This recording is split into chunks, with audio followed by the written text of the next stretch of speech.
नमस्कार दोस्तों, चलिए हम लोग आज क्लास 9 के सामाजिक विज्ञान के मॉडल प्रश्न पेपर को सॉल्व करेंगे जो आपका ये ऑब्जेक्टिव टाइप का होगा जिसमें टोटल 40 क्वेश्चंस हैं। ठीक है, और आपके एग्जाम के दृष्टि से अति महत्वपूर्ण क्वेश्चंस होंगे। तो ये प्रथम सावधि परीक्षा के लिए आपका ये क्वेश्चन पेपर जारी किया गया है बोर्ड की तरफ से। ठीक है, 2022-23 यानी आपका एग्जाम जो होना है 2023 में उसके लिए। तो देखिए क्लास 9 का सोशल साइंस का ये 40 ऑब्जेक्टिव क्वेश्चन, जिसमें पहला क्वेश्चन है फ्रांस की क्रांति का अग्रदूत किसे कहा जाता है। तो जो फ्रांस की क्रांति थी उसके अग्रदूत रूसो को कहा जाता है। यानी क्वेश्चन नंबर फर्स्ट का सही आंसर ऑप्शन नंबर बी हो जाएगा, रूसो। आपको अच्छे से सारे ऑप्शन याद करके जाना है एग्जाम में, और बार बार इस चीज़ को आप देखिएगा तो आपको याद रहेगा। ठीक है, नेक्स्ट क्वेश्चन 2 नंबर में देखते हैं। लिखा है निम्न में किन वस्तुओं पर अप्रत्यक्ष कर लगाया गया था। आपने अगर अपने टेक्स्ट बुक को पढ़ा होगा तो अप्रत्यक्ष कर लगाने वाले जो वस्तु थे वो क्या थे, नमक और तंबाकू। यानी क्वेश्चन नंबर 2 का सही आंसर ऑप्शन नंबर सी हो जाएगा, नमक और तंबाकू। इस पे अप्रत्यक्ष कर लगाया गया था सरकार की तरफ से। ठीक है, चलिए नेक्स्ट क्वेश्चन देखते हैं हम लोग 3 नंबर। इसमें लिखा है लेनिन ने अपने अप्रैल थीसिस द्वारा जो मांगे रखी थी उनमें निम्न में से कौन सी मांग शामिल नहीं थी। आपसे पूछा, देखिए शामिल नहीं थी। ठीक है, तो देखिए उनमें एक मांग शामिल तो नहीं थी, बाकी मांग शामिल थी ऑप्शन के अनुसार। तो ऑप्शन नंबर जो डी लिखा है ना क्वेश्चन नंबर 3 में, तो डी में लिखा है उद्योगों को मजदूरों के हवाले किया जाए, ये मांग नहीं किया गया था लेनिन के द्वारा। यानी क्वेश्चन नंबर जो 3 है इसका आंसर हो जाएगा ऑप्शन नंबर डी। आपको अच्छे से इस बात को समझना है, आपसे पूछा जो शामिल नहीं है। ठीक है, चलिए नेक्स्ट देखते हैं हम लोग। देखिए क्वेश्चन नंबर 4 में लिखा है रूस के स्थानीय स्वशासी संगठन कहलाते थे। तो रूस के जो स्थानीय स्वशासन या स्वशासी संगठन थे उन्हें सोवियत के नाम से जाना जाता था। यानी ऑप्शन नंबर 20 का सही आंसर हो जाएगा सोवियत। क्लियर है यहाँ तक। नेक्स्ट क्वेश्चन हम लोग देखते हैं 5 नंबर को। क्वेश्चन नंबर 5 में लिखा है धुरी शक्तियाँ किन देशों को कहा जाता था। ठीक है, तो धुरी शक्तियाँ में जर्मनी, इटली, जापान आते थे, इसीलिए क्वेश्चन नंबर 5 का सही आंसर ऑप्शन नंबर सी हो जाएगा, जर्मनी, इटली, जापान। इनको धुरी शक्तियाँ के नाम से जाना जाता था। ठीक है, नेक्स्ट क्वेश्चन देखते हैं हम लोग क्वेश्चन नंबर 6 को। इसमें लिखा हुआ है किस संधि द्वारा जर्मनी पर कठोर एवं अपमानजनक शर्तें थोप दी गई थी। तो वो वारसाई की संधि थी। यानी क्वेश्चन नंबर 6 का सही आंसर ऑप्शन नंबर सी हो जाएगा, वारसाई की संधि। क्वेश्चन नंबर 7 1864 में किसने भारतीय वन सेवा की स्थापना की थी। तो भारतीय वन सेवा की स्थापना ब्रैंडिस ने की थी। यानी क्वेश्चन नंबर 7 का सही आंसर ऑप्शन नंबर ए हो जाएगा, ब्रैंडिस। क्वेश्चन नंबर 8 क्लांग कौन थे। देखिए क्लांग जो थे ना वो एक लकड़हारे थे और बहुत कुशल थे, स्किल्ड थे। यानी क्वेश्चन नंबर 8 का सही आंसर हो जाएगा ऑप्शन नंबर बी, कुशल लकड़हारे। क्लियर है। नेक्स्ट देखते हैं हम लोग क्वेश्चन नंबर 9 को। क्वेश्चन नंबर 9 में लिखा हुआ है बुग्याल क्या है। बुग्याल क्या है, तो बुग्याल जो होते थे वो घास के मैदान होते थे, लेकिन ये पहाड़ों पर होते थे, वो ऊंचे ऊंचे पहाड़ों पर, है ना। यानी क्वेश्चन नंबर 9 का जो आपका सही आंसर होने वाला है वो हो जाएगा ऑप्शन नंबर ए, ऊंचे पहाड़ों पर स्थित घास के मैदान, इन्हीं को बुग्याल कहा जाता था। ठीक है, क्वेश्चन नंबर 10 दुनिया की आधी से ज़्यादा चरवाहा आबादी कहाँ रहती है। अफ्रीका में रहती है, इसीलिए क्वेश्चन नंबर 10 का सही आंसर ऑप्शन नंबर डी हो जाएगा, अफ्रीका। क्वेश्चन नंबर 11 इसमें लिखा है निम्नलिखित में से कौन समकालीन दुनिया में सरकार का सबसे लोकप्रिय रूप है। तो लोकतंत्र ही सबसे अच्छा रूप है, लोकतंत्र। ठीक है, तो क्वेश्चन नंबर 11 का सही आंसर ऑप्शन नंबर सी हो जाएगा, लोकतंत्र। क्लियर है यहाँ तक, क्या हो जाएगा, लोकतंत्र। नेक्स्ट देखते हैं हम लोग क्वेश्चन नंबर 12 को। इसमें लिखा हुआ है इनमें से कौन सा तर्क लोकतंत्र के पक्ष में अच्छा नहीं है। कोई तर्क ऐसा है 4 ऑप्शन में से जो अच्छा नहीं है। तो तर्क नंबर जो आपका डी है ना, आखिरी वाला, इसको पढ़िए। इसमें लिखा है लोकतंत्र नागरिकों का सम्मान नहीं बढ़ाता। ये तर्क अच्छा नहीं है। लोकतंत्र जो होता है नागरिकों का सम्मान बढ़ाता है। यानी क्वेश्चन नंबर 12 का सही आंसर ऑप्शन नंबर डी हो जाएगा, लोकतंत्र नागरिकों का सम्मान नहीं बढ़ाता। ये अच्छा तर्क नहीं दिया गया है, इसलिए आंसर भी हो जाएगा डी नंबर। ठीक है, नेक्स्ट देखते हैं क्वेश्चन नंबर 13 को। क्वेश्चन नंबर 13 में लिखा है संविधान की आत्मा किसे कहते हैं। तो संविधान की आत्मा प्रस्तावना को कहा जाता है। यानी क्वेश्चन नंबर 13 का सही आंसर ऑप्शन नंबर ए हो जाएगा, प्रस्तावना।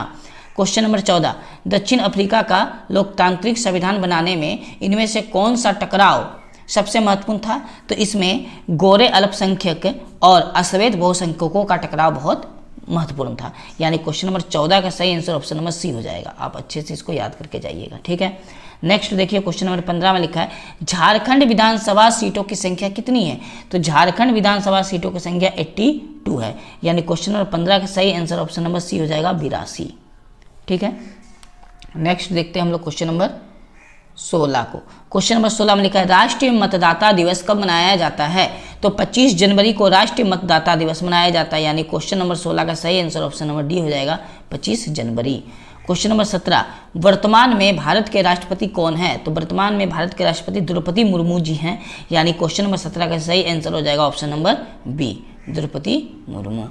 क्वेश्चन नंबर 18 निम्नलिखित में से कौन भारतीय संसद के 2 सदन होते हैं। तो भारतीय संसद के 2 सदन होते हैं, एक लोकसभा कहलाता है और एक दूसरा राज्यसभा कहलाता है। यानी क्वेश्चन नंबर 18 का सही आंसर ऑप्शन नंबर सी हो जाएगा लोकसभा और राज्यसभा, ठीक है। नेक्स्ट देखते हैं हम लोग क्वेश्चन नंबर 19 को। इसमें लिखा हुआ है संगठन और संघ बनाने की स्वतंत्रता किस मौलिक अधिकार के अंतर्गत आता है। तो ये स्वतंत्रता के अधिकार वाले मौलिक अधिकार के अंतर्गत आएगा। यानी क्वेश्चन नंबर 19 का सही आंसर ऑप्शन नंबर बी हो जाएगा स्वतंत्रता का अधिकार। क्लियर है यहाँ तक। नेक्स्ट देखते हैं हम लोग क्वेश्चन नंबर 20 को। क्वेश्चन नंबर 20 में लिखा है निम्नांकित में से कौन मौलिक अधिकारों में नहीं आता। इस बार पूछा मौलिक अधिकारों में नहीं आता है, ठीक है। तो देखिए इसका जो ऑप्शन नंबर डी है ना, जिसमें लिखा है जातिगत भेदभाव का अधिकार, ये मौलिक अधिकार के अंतर्गत नहीं आता। यानी क्वेश्चन नंबर 20 का सही आंसर ऑप्शन नंबर डी हो जाएगा, ठीक है। नेक्स्ट क्वेश्चन नंबर 21 भारत का क्षेत्रफल विश्व के क्षेत्रफल का कितना प्रतिशत है। तो भारत का जो क्षेत्रफल है ना वो पूरे विश्व के क्षेत्रफल का 2.4% है। यानी क्वेश्चन नंबर 21 का सही आंसर ऑप्शन नंबर बी हो जाएगा 2.4%, ठीक है। क्वेश्चन नंबर 22 निम्नलिखित में से कौन हमेशा बर्फ से ढका होता है। तो महान हिमालय जो है ना ये हमेशा बर्फ से ढका होता है। ए नंबर आंसर हो जाएगा। यानी क्वेश्चन नंबर 22 का सही ऑप्शन नंबर ए होगा महान हिमालय, ये हमेशा बर्फ से ढका होता है। देखते हैं इसके बाद क्वेश्चन नंबर हम लोग 23 को। इसमें लिखा हुआ है उत्तरी मैदान किन नदियों से बना है। तो जो आपका उत्तरी मैदान है ना वो किन नदियों से बना है। तो गंगा सिंधु और ब्रह्मपुत्र नदी से बना है। यानी क्वेश्चन नंबर 23 का सही आंसर ऑप्शन नंबर डी हो जाएगा गंगा सिंधु ब्रह्मपुत्र, ठीक है। 24 नंबर प्रायद्वीप नदियाँ होती हैं। तो प्रायद्वीप नदियाँ जो होती है ना ये वर्षाकालीन जल प्रवाही होती है। यानी प्रायद्वीप नदियाँ उन्हें कहते हैं जो वर्षा के जल से उस नदी में जल आते हैं। यानी क्वेश्चन नंबर 24 का सही आंसर ऑप्शन नंबर सी हो जाएगा वर्षाकालीन जल प्रवाही। क्वेश्चन नंबर 25 में लिखा है निम्नलिखित में से कौन सी लवणीय जल वाली झील है। तो लवणीय जल वाली झील सांभर झील को कहते हैं। यानी क्वेश्चन नंबर 25 का सही हो जाएगा ऑप्शन नंबर ए सांभर, ठीक है। नेक्स्ट देखते हैं हम लोग क्वेश्चन नंबर 26 को। देखिए क्वेश्चन नंबर 26 में लिखा है निम्नांकित में से कौन जलवायु को प्रभावित करने वाला कारक नहीं है, ठीक है। तो अक्षांश तो है, ऊंचाई भी है, वायु दाब एवं पवन भी है, लेकिन मौसम समाचार नहीं है, ठीक है। मौसम समाचार नहीं है। यानी क्वेश्चन नंबर 26 का सही आंसर ऑप्शन नंबर डी हो जाएगा मौसम समाचार। क्लियर है। नेक्स्ट देखते हैं हम लोग क्वेश्चन नंबर 27 को। देखिए 27 नंबर क्वेश्चन में लिखा है भारत में मानसून का आगमन कब होता है। तो जून के प्रारंभ में। यानी क्वेश्चन नंबर 27 का सही आंसर ऑप्शन नंबर बी हो जाएगा जून के प्रारंभ में, ठीक है। क्वेश्चन नंबर 28 में लिखा है नागफनी किस वनस्पति क्षेत्र में पाई जाती है, ठीक है। तो नागफनी किस वनस्पति क्षेत्र में पाई जाती है। तो कंटीले वन तथा झाड़ियों के क्षेत्र में। यानी क्वेश्चन नंबर 28 का सही आंसर ऑप्शन नंबर सी हो जाएगा कंटीले वन तथा झाड़ियों के क्षेत्र। क्लियर है। क्वेश्चन नंबर देखिए 29 में लिखा है भारत में लिंग अनुपात के संदर्भ में कौन सा कथन सही है। तो चलिए इसको पढ़ते हैं। आप जब पढ़िएगा तो इसमें ऑप्शन नंबर सी लिखा है महिलाओं की संख्या पुरुषों से कम है। ये बिल्कुल क्या है कथन सही है। जो महिलाओं की संख्या है वो पुरुषों की संख्या से क्या है कम है। यानी क्वेश्चन नंबर 29 का सही आंसर ऑप्शन नंबर सी हो जाएगा। चलिए इसके बाद क्वेश्चन नंबर हम लोग 30 को देखेंगे। क्वेश्चन नंबर 30 में लिखा है जनसंख्या में होने वाले परिवर्तन की क्रिया कौन है। जन्म दर से भी जनसंख्या में परिवर्तन होगा, मृत्यु दर से भी, प्रवास से। यानी उपयुक्त सभी आंसर हो जाएगा। यानी क्वेश्चन नंबर 30 का सही आंसर ऑप्शन नंबर डी हो जाएगा उपरोक्त तीनों। क्वेश्चन नंबर 31 में लिखा उत्पादन की पहली आवश्यकता क्या है। तो उत्पादन की पहली आवश्यकता भूमि है। यानी क्वेश्चन नंबर 31 का सही आंसर ऑप्शन नंबर बी हो जाएगा भूमि। क्लियर है यहाँ तक। नेक्स्ट देखते हैं हम लोग क्वेश्चन नंबर 32 को। क्वेश्चन नंबर 32 में लिखा है स्थायी पूंजी और कार्यशील पूंजी किसके स्रोत हैं, ठीक है। तो ये मानव पूंजी के भी स्रोत हैं, भौतिक पूंजी के भी स्रोत है ना मानव पूंजी, दोनों के स्रोत है। ठीक है, तो इसका सही आंसर क्वेश्चन नंबर 32 का हो जाएगा ऑप्शन नंबर सी, भौतिक और मानव पूंजी दोनों, ये दोनों का है। ठीक है, नेक्स्ट देखते हैं हम लोग क्वेश्चन नंबर 33 को।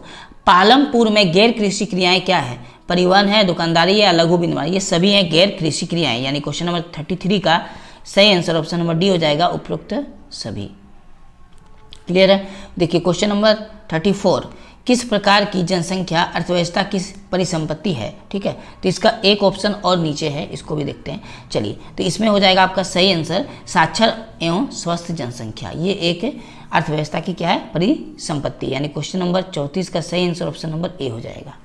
नेक्स्ट देखते हैं क्वेश्चन नंबर 35। इसमें लिखा है निम्नांकित में से किनमें निवेश से मानव संसाधन में उच्च प्रतिफल प्राप्त होते हैं? तो ये शिक्षा और चिकित्सा में अगर हम लोग निवेश करें तो उच्च प्रतिफल प्राप्त होगा, यानी क्वेश्चन नंबर 35 का सही आंसर ऑप्शन नंबर सी हो जाएगा, शिक्षा और चिकित्सा। ठीक है, क्वेश्चन नंबर 36, विश्व में भारत में खाली जगह आपको दिया हुआ है, लिखा निर्धनों का केंद्रन है, कैसा है? सबसे अधिक है या सबसे कम है या चीन के बराबर या शून्य मतलब एकदम नहीं है? तो इसका सही आंसर ऑप्शन नंबर ए हो जाएगा, सबसे अधिक भारत में है। ठीक है, क्वेश्चन नंबर 37, निर्धनता रेखा का निर्धारण करते समय इनमें से किस पर विचार नहीं किया जाता? ठीक है, तो मनोरंजन पर विचार नहीं कर सकते, यानी क्वेश्चन नंबर 37 का सही आंसर ऑप्शन नंबर सी हो जाएगा, मनोरंजन आवश्यकता पर, इस पर विचार नहीं करते हैं। देखिए क्वेश्चन नंबर हम लोग देखेंगे अब 38 को। क्वेश्चन नंबर 38 में लिखा है बफर स्टॉक क्या है? ठीक है, तो बफर स्टॉक सरकार द्वारा अधिप्राप्त अनाज का भंडार है।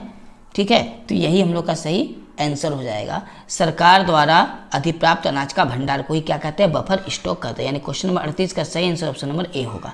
क्वेश्चन नंबर 39, खाद्य सुरक्षा का अर्थ है, तो खाद्य सुरक्षा का क्या अर्थ है? तो खाद्य सुरक्षा का अर्थ है सभी लोगों के लिए सदैव भोजन की उपलब्धता, ये खाद्य सुरक्षा का क्या है? अर्थ है, यानी क्वेश्चन नंबर 39 का सही आंसर ऑप्शन नंबर बी हो जाएगा, सभी लोगों के लिए सदैव भोजन की उपलब्धता। ठीक है, क्वेश्चन नंबर 40, देखिए सार्वजनिक वितरण प्रणाली किससे संबंधित है? तो ये खाद्य सुरक्षा से संबंधित है, यानी क्वेश्चन नंबर 40 का सही आंसर क्या हो जाएगा? ऑप्शन नंबर सी, खाद्य सुरक्षा।